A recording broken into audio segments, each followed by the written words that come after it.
Selama 5 tahun masa kepemimpinan Ridwan Kamil dan UU Ruzanul Ulum, banyak perubahan yang terjadi di Jawa Barat. Namun, apakah semua program yang dulu dijanjikan pada masa kampanye itu telah berhasil dijalankan? Dan apa tantangan terberat selama memimpin Jawa Barat? Berikut evaluasi program RK dan UU selama menjadi pemimpin Jabar. Masa jabatan pasangan Ridwan Kamil dan UU Ruzanul Ulum sebagai Gubernur dan Wagub Jabar akan berakhir pada 5 September mendatang. Hingga Agustus 2023, lebih dari 500 penghargaan diraih selama mereka memimpin mulai tahun 2018 hingga 2023. Namun selama 5 tahun menjabat, bagaimanakah penilaian masyarakat terhadap kinerja RK dan UU?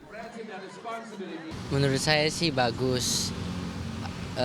Alasannya karena ya kita tahu lah di Jawa Barat ini yang tadinya jalan-jalannya jelek sekarang jadi bagus. Contohnya kayak di Indramayu, kayak bagus lah pokoknya. Oke sih. Menurut pandangan saya sih lebih ke terlalu mencolok di kota sehingga tidak tidak terlalu bisa berkontribusi keras di kampung. Sehingga banyak jalan yang di kampung rusak, banyak tempat-tempat di kampung yang kurang seperti memadai tentang akses jalannya. Terus tentang segi berpendidikan juga banyak yang di kampung yang kurang berpendidikan juga kan. Jadi lebih ke mungkin menurut saya lebih mencolok di kota hingga di kampung dilupakan gitu. Kalau menurut aku pribadi ya dengan apa yang sudah ada di Kota Bandung ini cukup maju ya dibandingkan dengan kota-kota lain. Wisatanya maju, terus juga memang kalau kepemimpinan Ridwan Kamil kan bisa kita lihat dari medsosnya gitu kan. Dia cukup aktif dan juga cukup mengayomi masyarakat. Cuma memang mungkin kalau faktor-faktor yang lain soal gimana di daerahnya mungkin belum tahu karena memang belum ke sana. Tapi sejauh ini kepemimpinan beliau cukup bagus dan memang beliau punya karakter sebagai seorang pemimpin yang bisa dekat dengan masyarakat. Ketika terpilih menjadi Gubernur dan Wagub Jabar, RK dan UU memiliki janji-janji kampanye. Di antara janji itu ada yang terlaksana, seperti kredit mesra atau kredit masjid sejahtera bagi warga, lalu lahirnya Perda Pesantren sebagai bentuk perhatian pada pesantren-pesantren di Jawa Barat. Namun ada juga yang tidak terlaksana, seperti apartemen buruh di kawasan industri, satu desa satu perusahaan, dan pemekaran daerah baru, yaitu lahirnya kabupaten atau kota baru. Sementara itu, berdasarkan survei BPS, pertumbuhan ekonomi Jawa Barat mencapai 5% dan yang tertinggi di Pulau Jawa. Keberhasilan lainnya yaitu menghilangkan status desa tertinggal di Jawa Barat, dari yang awalnya berjumlah sekitar 1.000 desa tertinggal menjadi 0. Atas upaya itu, Pemprov Jabar mendapatkan penghargaan dari Kementerian Desa, Pembangunan Tertinggal, dan Transmigrasi.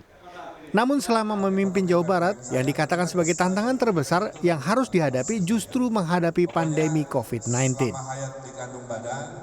Ya, nggak ada yang menyangka, udah menyiapkan visi misi skenario, datang COVID, anggaran hilang, anggaran digeser, saya ngilu stres kan gitu ya, tapi wajah nggak boleh ini. Saya ditinggalkan anak saya juga, jadi itu sisi terberat saya adalah menghadapi COVID dan tragedi keluarga lah. Tapi dibayar oleh 550 penghargaan, perubahan, silahkan bedah sendiri. Jadi saya tidak sia-sia, 30-an alun-alun dibangun, 12-an jalan tol kita dukung, pemerintah pusat, kereta api cepat, ini itu. BEAS juga surplus, stunting juga terbaik, alhamdulillah. Menurut pakar kebijakan publik Universitas Padjadjaran, Yogi Suprayogi, catatan keberhasilan kepemimpinan pasangan RK dan UU adalah dalam bidang investasi yang berdampak pada meningkatnya lapangan pekerjaan dan digitalisasi pemerintahan yang berpengaruh pada kinerja para pegawai ASN. Meskipun demikian, ada kritik terhadap program-program yang belum berhasil, diantaranya Indeks Pembangunan Manusia.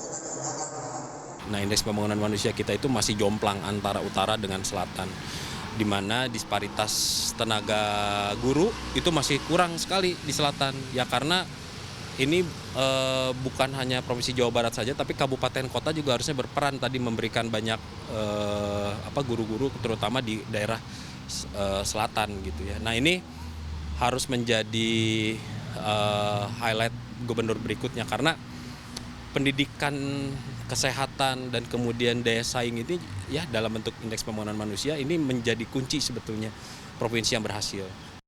Selain itu, Yogi melanjutkan yang belum berhasil dilaksanakan RK dan UU adalah pemerataan ekonomi. Menurutnya, hal itu disebabkan masih sedikitnya kabupaten kota di Jabar.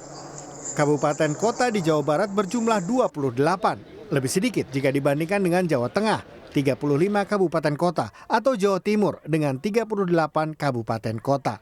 Yogi mengatakan bahwa dengan lebih banyak kabupaten kota, maka pemerataan ekonomi dapat terlaksana lebih baik. Di antaranya dengan mendapatkan dana perimbangan dari pemerintah pusat. Tim CNN Indonesia, Bandung, Jawa Barat.